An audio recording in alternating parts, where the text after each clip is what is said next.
Eh bien, merci beaucoup. Merci de m'avoir inclus. Vous saurez que je ne suis pas médecin parce que je n'ai pas de diapo. J'ai décidé, j'ai décidé que c'est mieux d'avoir quelque chose de bien écrit, ce qui va me permettre de mieux parler. Et on m'a dit d'arrêter après 12 minutes, n'importe comment. Donc, j'ai décidé de faire quelque chose de strict. Et ne vous préoccupez pas, je suis sûre qu'il y a d'autres gens à la table qui auront des diapos pour vous entretenir plus tard. En 2011 et 2012, j'ai eu le plaisir d'être la coprésidente de l'association des infirmières du Canada avec le docteur Snedum que vous connaissez. Et Suzanne l'a remplacé récemment. Donc, il faudrait peut-être demander à Marlene si vous avez besoin de quelque chose de très spécifique du point de vue de l'Association des infirmières et infirmiers du Canada. Je ne prétends pas être infirmière, mais je m'y connais aux acronymes plus que jamais maintenant au niveau des professions médicales. Et vous avez plus d'acronymes que nous, les avocats, et c'est quelque chose que nous devrions vouloir, j'imagine. Mais Marlene et moi avons passé 1 an et demi comme coprésidente à travailler avec un groupe avec beaucoup de talents de l'AIIC et des gens qui nous ont aidé à la Commission nationale d'experts pour le rapport que nous avons présenté à Vancouver il y a 2 ans, en juin. Notre groupe a parlé directement du rôle des TI et des domaines conjoints du point de vue d'avoir des diagnostics, des traitements et des soins accessibles pour tous les Canadiens, y compris ceux qui, à cause de la distance, qui se passe beaucoup chez nous au Canada, dû à la distance des centres médicaux, ont été sous-servis par les systèmes de santé.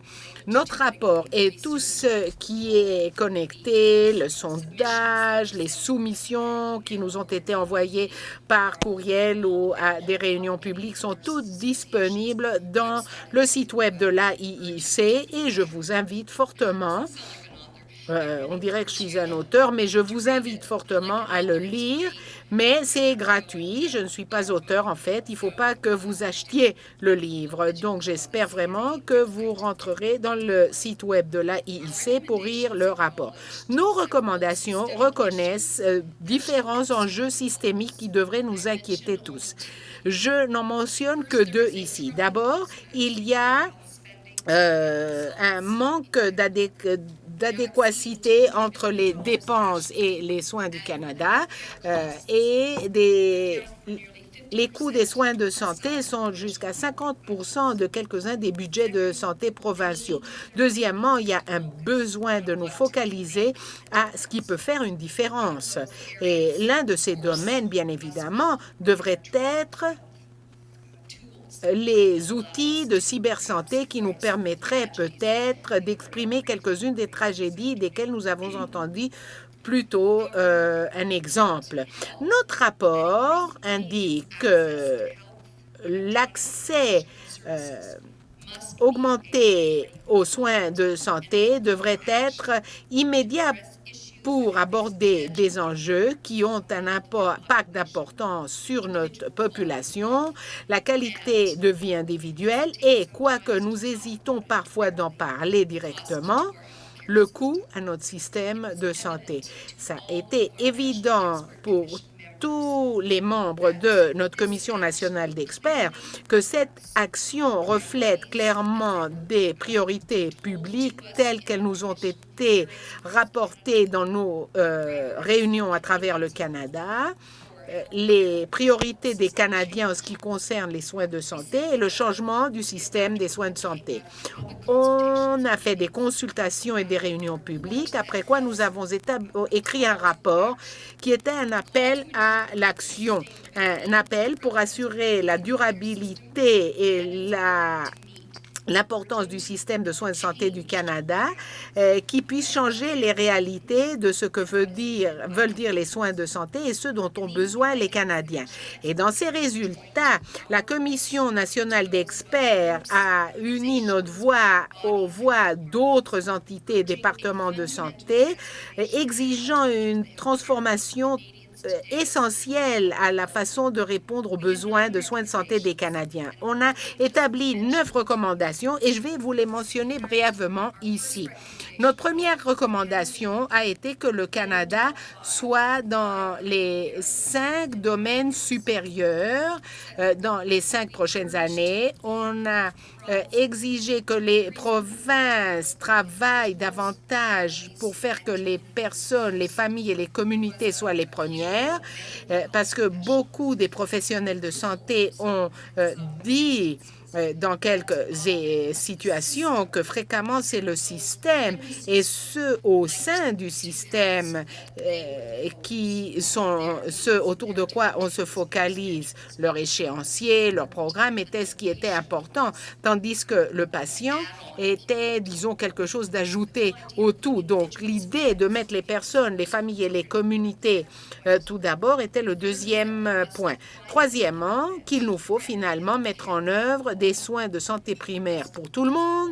Il nous faut, comme quatrième point, investir stratégiquement pour améliorer ces facteurs qui, en fait, améliorent la santé. Nous savons beaucoup de la recherche qui est faite et qui a été faite le long des dernières décennies que le système de soins de santé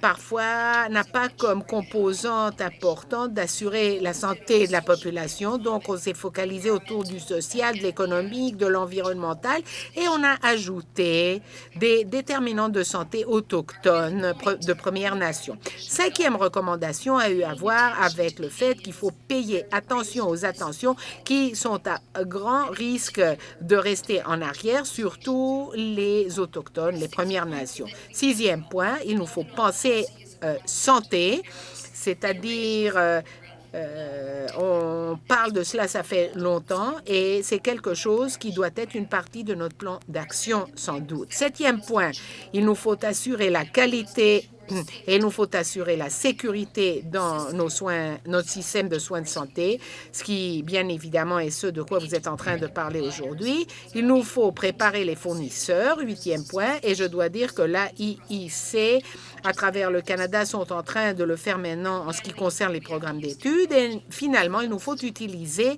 la technologie le plus possible. On peut en parler, soit avec moi, ou avec le PDG de la IIC aujourd'hui ou demain quand elle parlera de cela. Mais en tout cas, en ce qui concerne ce groupe d'experts, je voudrais vous dire ce que je pense en ce qui concerne mon expérience avec la Commission nationale d'experts du point de vue de l'amélioration de la qualité dans l'utilisation de la cybersanté. Il y a au moins 5 occasions actuelles clés qui nous sont ouvertes grâce au travail que vous avez fait, qui a été financé et encouragé par InfoRoute Santé Canada. On est arrivé tout d'abord à une étape où nous pouvons exiger, établir des systèmes et processus compatibles